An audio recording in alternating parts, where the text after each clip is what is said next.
Hello everyone, this is Sophie. I would like to say a few words about my film that is featured in AddAMovie Film Festival. It's entitled When the Saints Go Marching In, and the 3-minute long short film derives from an initial bigger film that I did a few years ago. My art film noir based on my charcoal characters, which is 45-minute long. And this short film is based on the same idea, but I got the idea when I was watching the original film, and I suddenly see the creatures transferring in the film, transferring from one creature to another. So I end up seeing two creatures at the same time, and that itself created a new creature, a hybrid creature, or a human transferring into a spirit. The film is in black and white, and it's more on the darker side, so I thought this was perfect.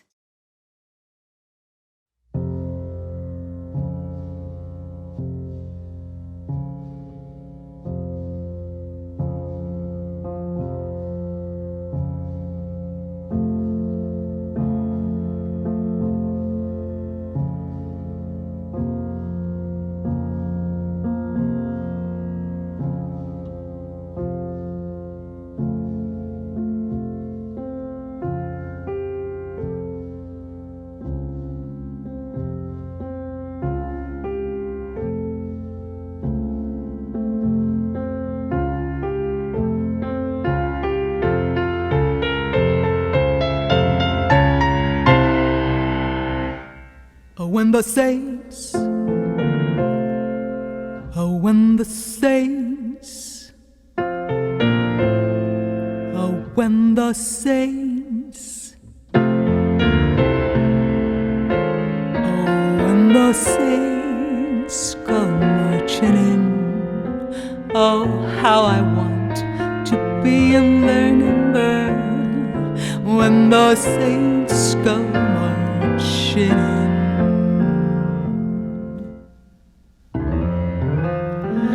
When the sun begins to shine, when the sun begins to shine, I want to be in that number when the saints go marching in. When the trumpet, when the trumpet, when the trumpet sounds its call, oh, I want to be in that number when the saints go marching in. Oh, when the new world is revealed. Oh, when the new world is revealed. Oh, when the new world is revealed. Oh, when the new, oh, when the new world is revealed. To be in that number when the saints, saints, saints, saints.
Hello, my name is Brian Duford, and I created and did the stop motion animation for the song Bleak.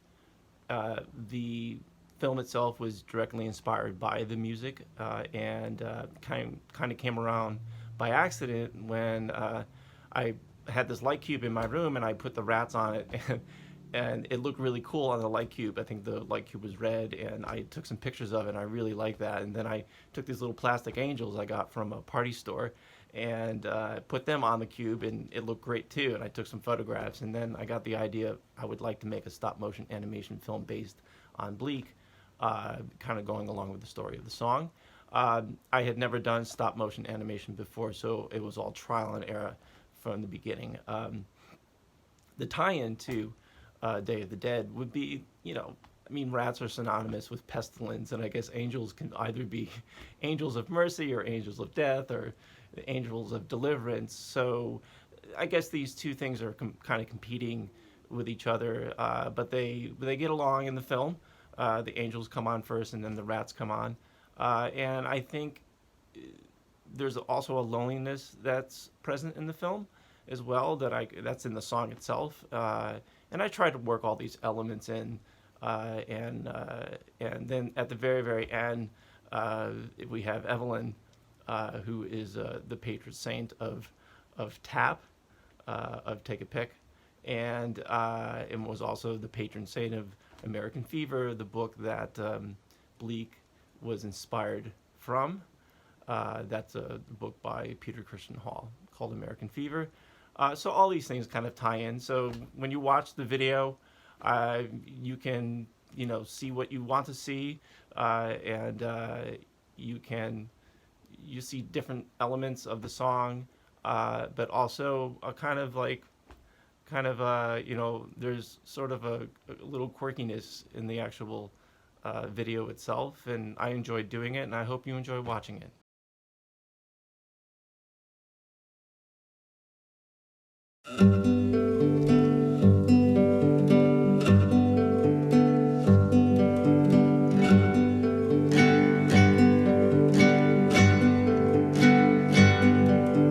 Funerals are still permitted, but funerals are now discouraged. Web service became standard procedure.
My name is Nika Leone, and I'm presenting the death scene from my new opera in progress called Flame and Shadow.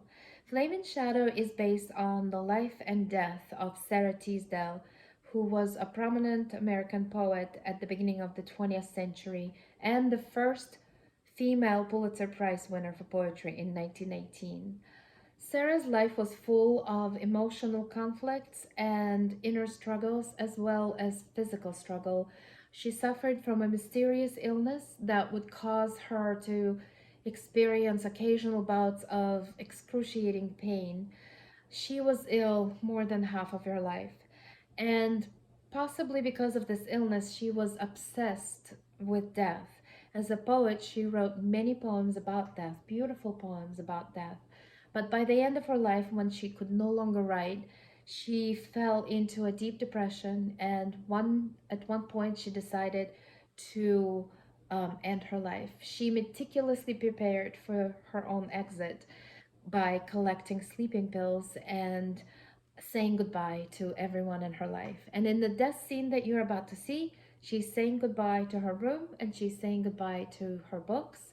And she's finally embracing her decision and she's ready for the darkness that awaits her.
I'd like to dedicate this next piece to the loving memory of my first composition teacher, Sturgeon Hoffman, who passed away last month.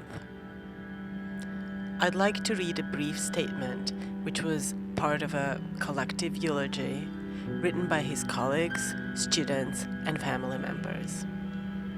Dear Professor, I don't want to waste this opportunity telling you how sad I am about your premature departure, that we didn't have another chance at a conversation or spent more time together, or how much we all miss you. It all sounds weak, inadequate. Words are shallow. Perhaps that's why we chose music in the first. I'd much rather thank you one more time. One more time. And just as I said that, I realized I'm not sure that I've ever thanked you.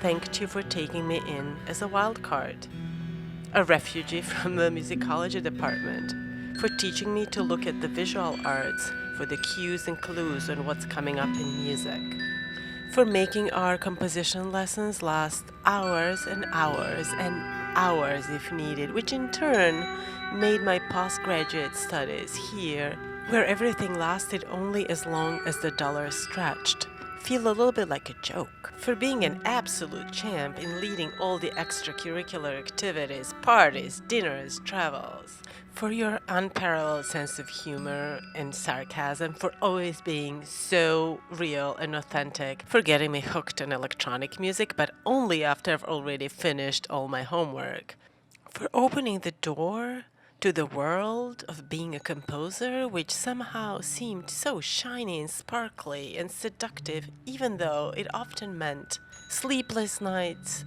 tangled cables, and financial riddles with three unknown.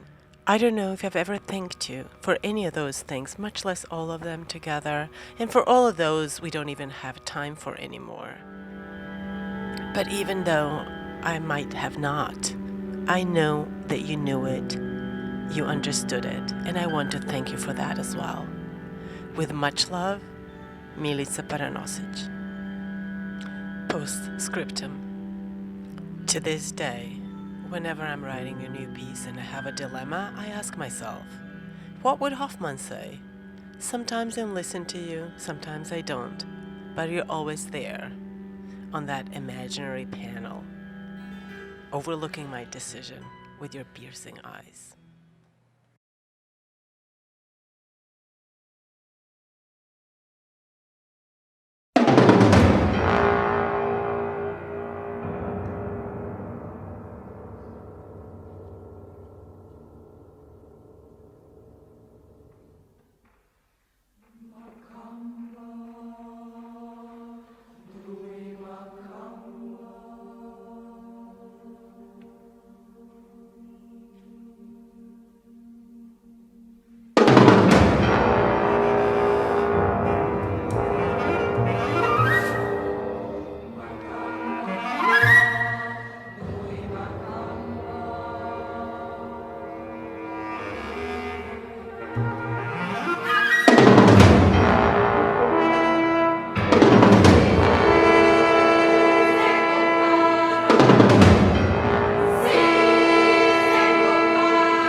Lullaby is from my opera called The Magic Hummingbird, and the opera concerns a group of teenagers, a trio of Southern California rockers who end up in Tijuana across the border, connected with a group of stranded refugees and helping them cross the border through the body of a giant snake, a magic tunnel buried thousands of years ago by the goddess of the moon. And the video Lullaby takes place as the refugees emerge through the magic tunnel into the California desert to discover that the water bottles that had been put there for them have been destroyed and that they are going to die, like happens to many people crossing the desert in the southwest of the United States due to unscrupulous coyotes and others. And in the opera, the children, the elders and the goddess who's helping them decide that the children should go to sleep first, and they sing them to sleep, a permanent sleep in this case. And that's what this lullaby is about.